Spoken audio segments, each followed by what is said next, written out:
Assalamualaikum warahmatullahi wabarakatuh. Perkenalkan, nama saya Hadid Arwian Alhamda.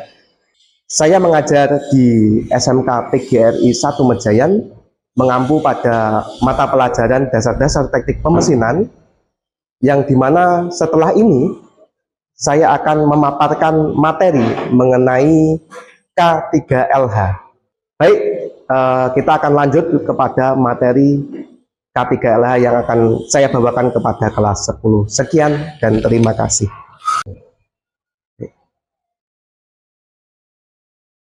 Baik. Assalamualaikum warahmatullahi wabarakatuh. Waalaikumsalam warahmatullahi wabarakatuh. Ya, selamat pagi anak-anakku kelas TPM 2 dari jurusan Teknik Pemesinan. Seperti biasanya, sebelum kita memulai kegiatan pembelajaran pada pagi hari ini, ya, mari kita memunajatkan doa supaya apa yang menjadi aktivitas kegiatan pembelajaran kita itu mendapatkan berkah, dan apa yang menjadi tujuan dari anak-anakku sekalian dalam pembelajaran bisa mengantar anak-anakku sekalian pada tujuan dan juga cita-citanya masing-masing. Marilah kita menundukkan kepala, berdoa menurut agama dan kepercayaan kita masing-masing. Berdoa mulai.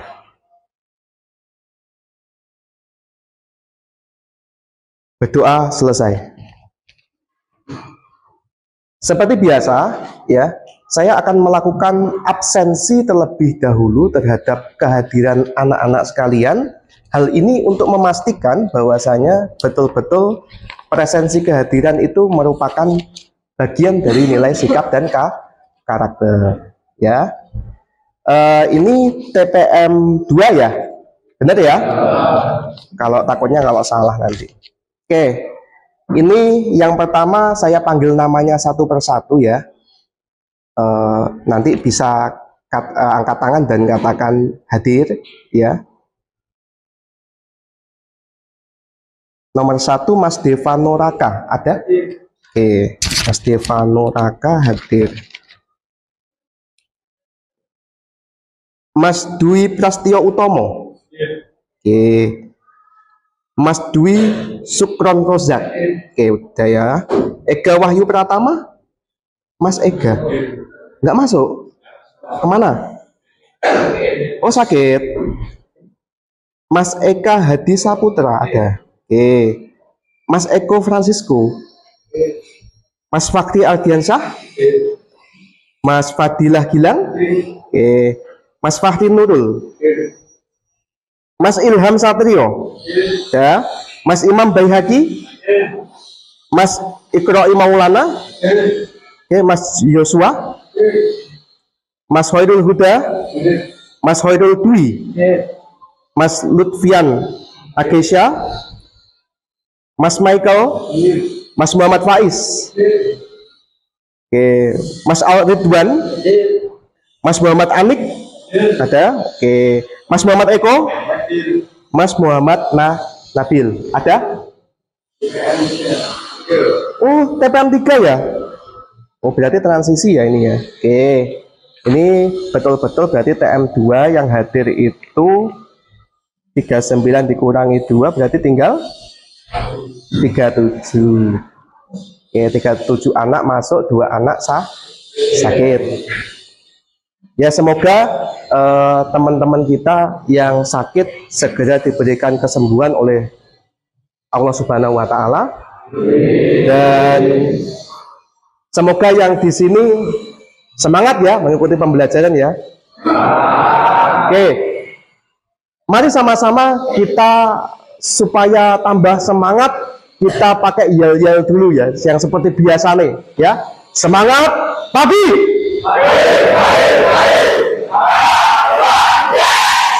Oke.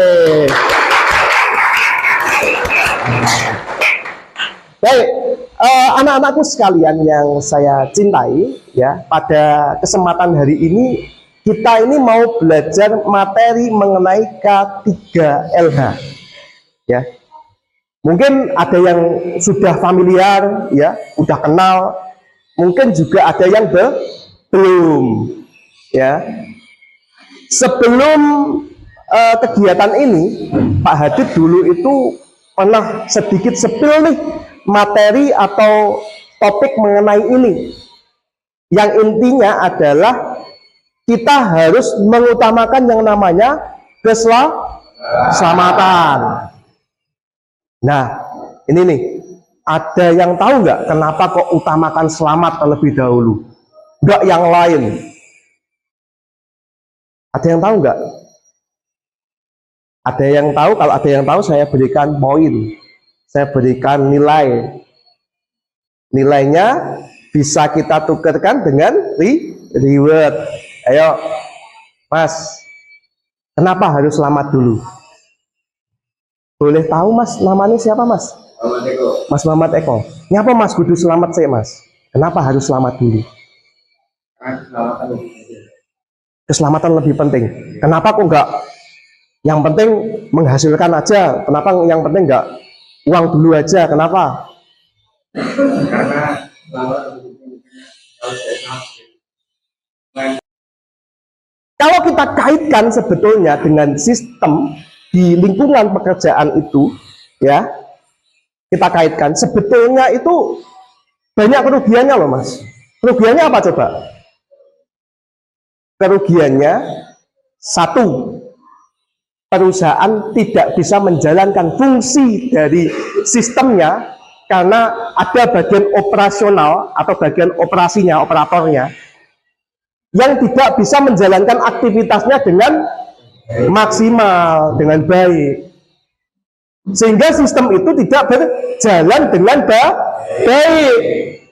Ada satu masalah saja dalam sistem yang bermasalah, keseluruhan pasti terdampak. Akhirnya apa?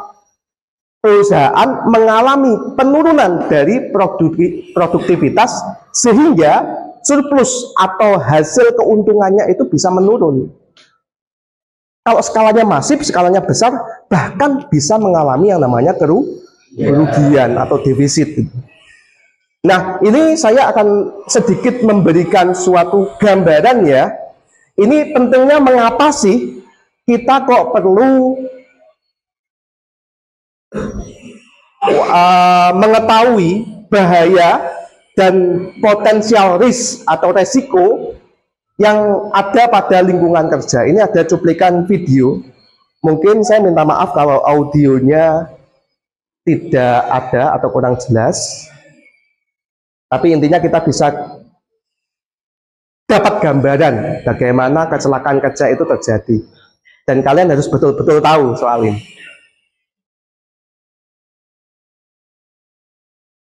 Nah, ini ada sedikit ilustrasi aja ya mengenai bagaimana suatu insiden ketidaknyamanan dan lain-lain.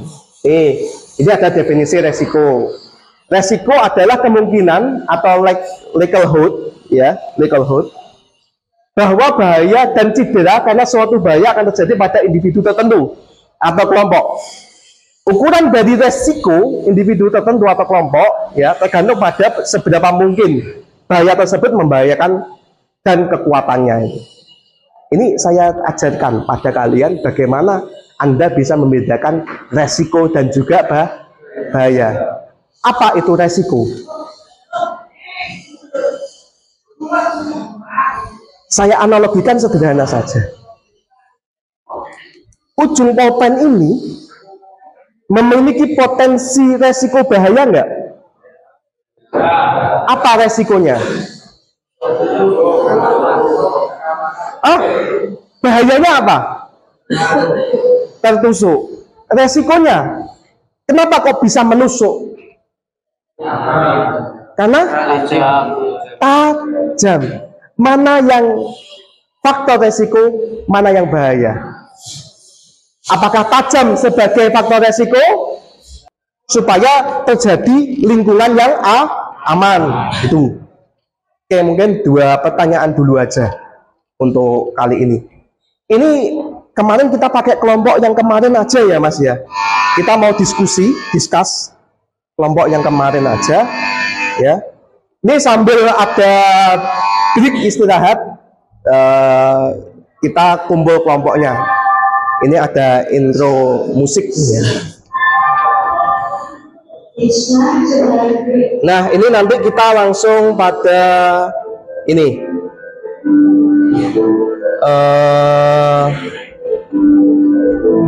Ini ada lembar kerja untuk kalian.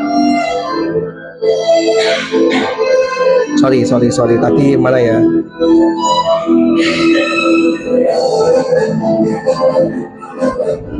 Nah, ini. Jadi ada yang namanya itu Piken Yoji Test. Nanti kalian coba untuk bikin. Kelompoknya sudah ada ya? Oke, udah ada. Kalau sekarang aja gimana? Nanti kalau masalah istirahatnya saya kompensasi deh. Gak apa-apa ya? Gak apa-apa. Oke. Silakan kelompok 1 mana? Angkat tangan. Kelompok 1. Loh, sudah berkelompok ya? Oke. Silakan untuk memposisikan bangku atau kursinya berhadapan-hadapan, Mas. Kalau mau nilainya lebih bagus ya di atas 10. Silakan untuk didiskusikan dan juga dikerjakan. Pak, boleh Pak kalau misalkan kita pakai temuan-temuan yang dulu dilalui di bengkel atau di aula atau dimanapun, boleh, asalkan identifikasi kalian tepat dan dapat dipertanggungjawabkan. Silakan, monggo, silakan, dan semangat dan selamat mengerjakan. Silakan.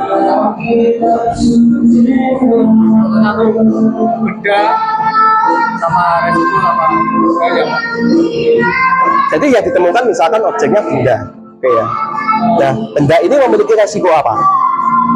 Misalkan nih, dia benda berat, berarti resikonya berat dong. Bahayanya apa kalau berat? Dia digeser pakai kaki aja nggak bisa. Bisa nyandung nggak, ngempet nggak? Bisa. Yang kedua, kalau berat, kalau dia di atas, dijoknya Mas ngalahi, yo ngalahi sampai ngalahi. Nah, biar sama-sama bisa mikir, diskusi. Silahkan dibikin bagannya. Sama ya, bagannya seperti itu ya. Oke.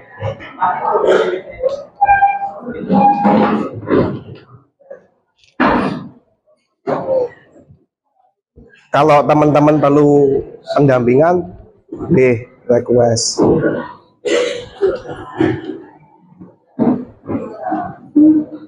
Habis ini hasil temuannya dan juga solusinya dipresentasikan masing-masing kelompok ya. Oke. Sekalian dipilih itu presentatornya siapa atau semua wes.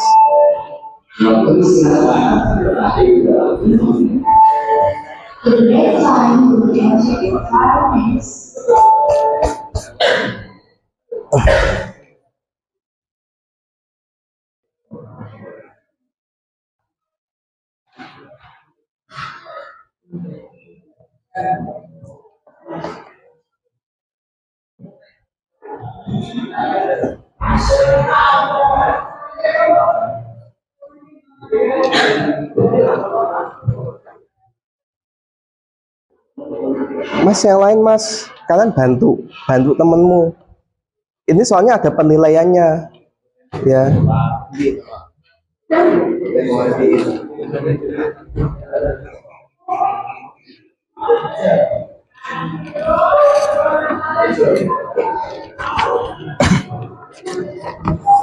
Ini kalau ada teman-teman yang nggak aktif, bisa saya nilai kurang baik. Jadi mohon keaktifannya ya.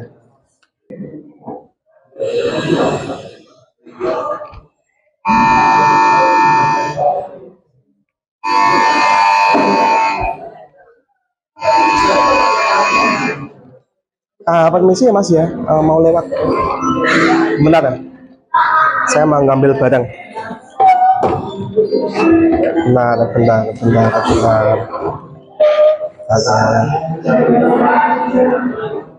Sudah sih.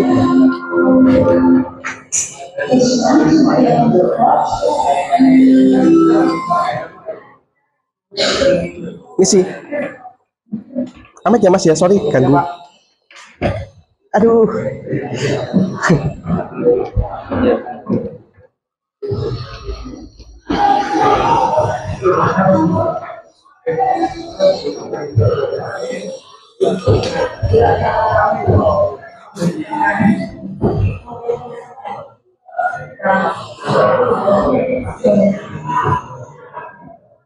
Ini saya kasih waktu 10 menit, boleh?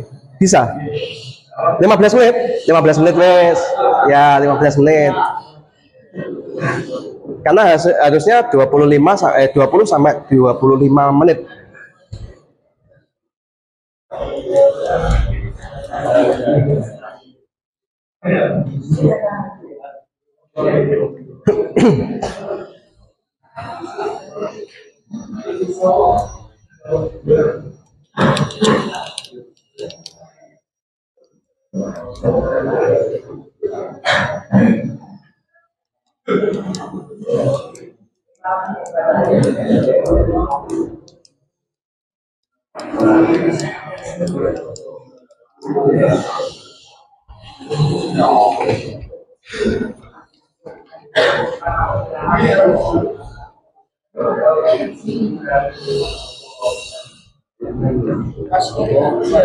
Ya?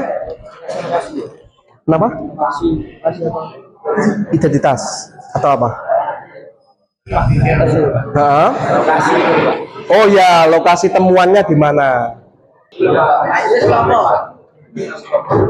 Kita lakukan home pimpa dulu untuk penentuan urutan. Ayo, ayo Mas, maju Mas, satu.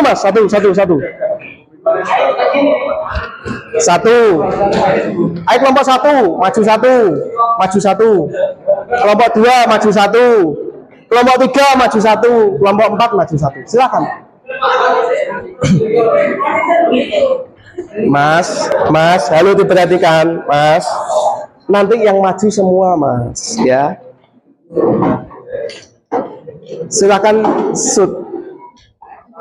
Home pimpa dulu. Perhatikan. Yuk, home pimpa dulu. Kita sama-sama ya. Oke, 1. Mas, nasibmu ditentukan loh, Mas. Agak empatik dikit lah. Oke, silakan. Home pimpa. Oke, kamu milih paling belakang atau paling depan? Wah, kayak nentuin pasangan hidup ya kamu ya. Oh, lama banget. Depan. Berarti duluan. Oke. Silahkan kembali ke tempat. Oke, nomor urut 2. Urutan kedua.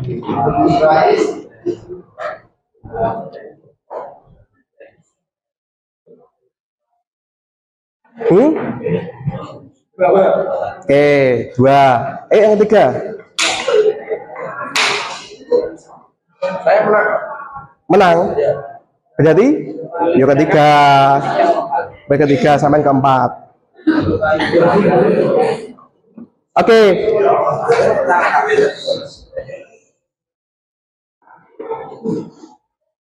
Nanti yel-yelnya kita bisa dan kita pasti juara.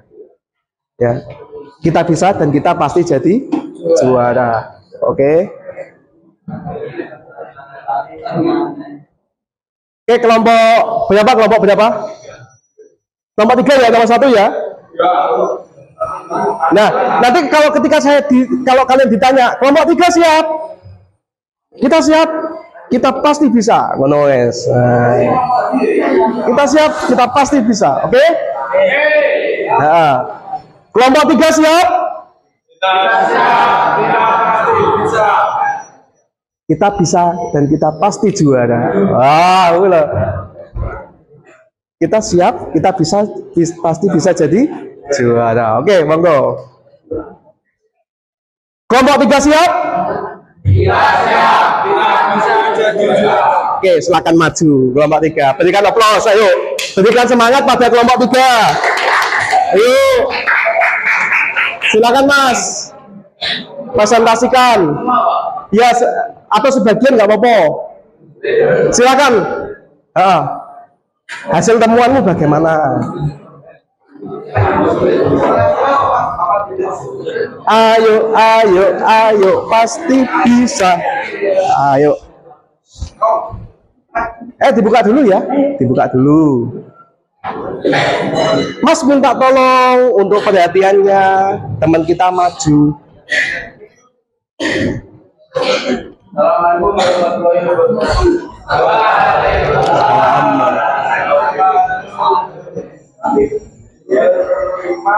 Perwakilan dari kelompok 3 ingin mempresentasikan hasil penelitian dan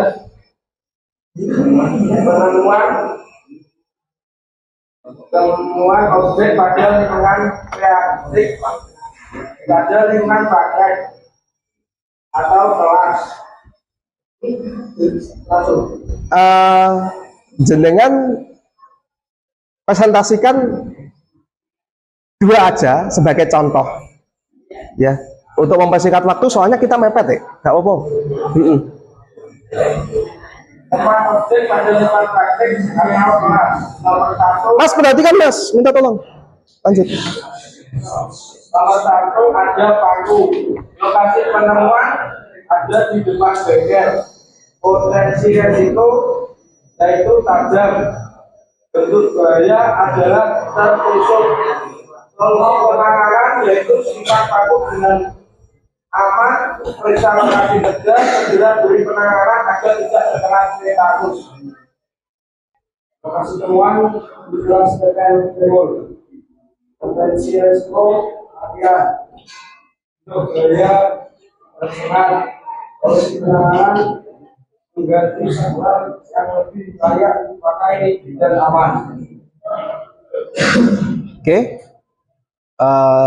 Terima kasih. Berikan tepuk tangan untuk teman-teman.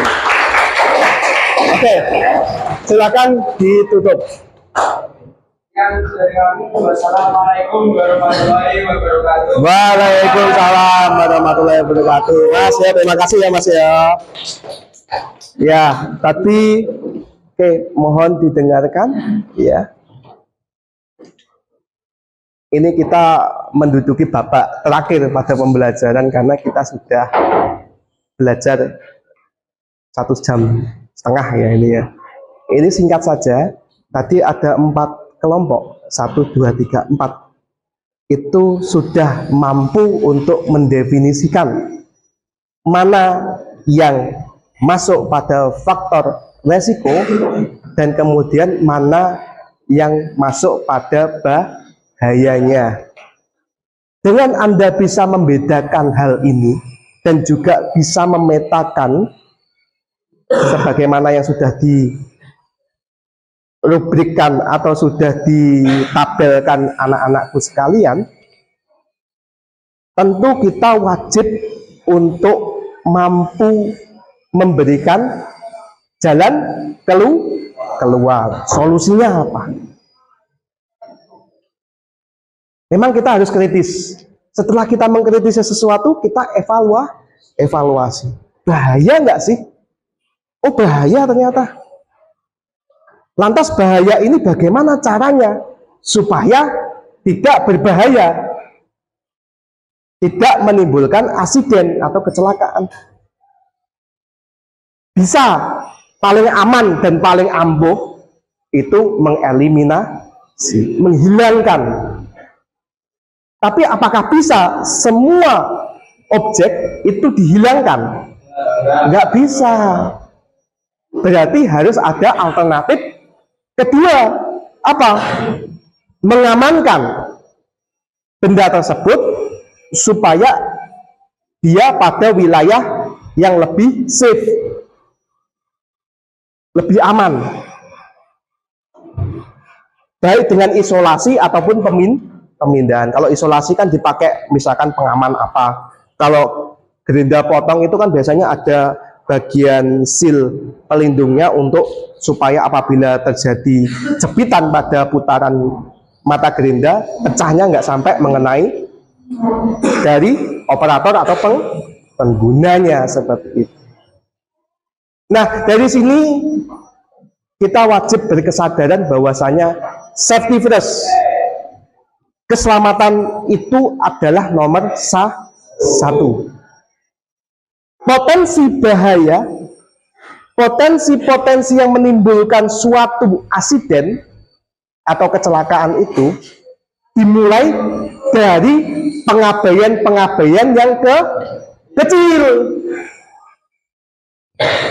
Sesuatu yang kecil, apabila dia menumpuk-numpuk, maka dia akan menjadi sesuatu yang besar. Udahlah mas, kalau kita mau belajar dari pengalaman, ataupun kita mau waktu KI ya, kunjungan industri, kita tanya-tanya sama yang lebih tahu mengenai situasi atau tim K3 ya, K3 di sana. Apa Pak penyebab dari suatu kecelakaan itu terjadi? Pasti jawabannya adalah kecelakaan ini terjadi karena sebab A, B, C, dan dimulai dari sesuatu yang paling kecil. Dan ingat, kecelakaan itu disebabkan oleh 3 hal ya, sebenarnya 2 tapi 3 lebih konkretnya. Manusia, faktor manusia, yaitu kelalaian. Yang kedua, faktor alam atau lingkungan. Bisa aja kalau kita menaruh bahan kimia yang mudah terbakar dan ternyata terjadi lonjakan suhu ekstrim sehingga mengakibatkan kebakaran.